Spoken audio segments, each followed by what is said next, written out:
On this first day after Christmas, the church places before us the sobering words of Jesus in today's gospel. You will be handed over. You will be hated by all because of my name. You know what? Personally speaking, this gospel shatters any romantic notion of discipleship. Yesterday, we adored the Christ, the child wrapped in a swaddling clothes. And today, we are reminded that following him means carrying the cost of witness. Christmas proclaims that God has entered human history.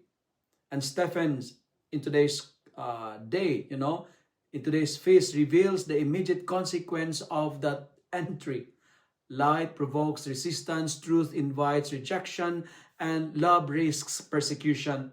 The incarnation is not only about God drawing near, but also about humanity being confronted with choice, either to receive the light or to resist it. Saint Stephen embodies this gospel with terrifying clarity. Filled with the Holy Spirit, he spoke not from self-defense, but from divine wisdom, fulfilling Jesus' promise that it will not be you who speak, but the Spirit of your Father speaking through you. His martyrdom is not an interruption of Christmas. It's not an interruption of the joy of Christmas or Christmas joy, but the fruit of Christmas.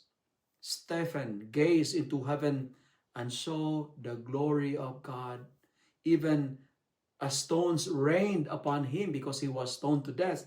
His forgiveness of his persecutors echoes Christ on the cross and reveals that the true victory in persecution is not survival, but fidelity. Stephen shows us that endurance to the end is not a stubbornness, but radical trust in God even unto death. For us then, this gospel and Saint Stephen's witness challenge a comfortable Christianity. To follow Christ is to accept sometimes cost us approval, security, and peace of mind. Yet Jesus assures us that no suffering endured for his name is meaningless. On this day after Christmas, we learn that the child in the manger is also the Lord who calls us to courage.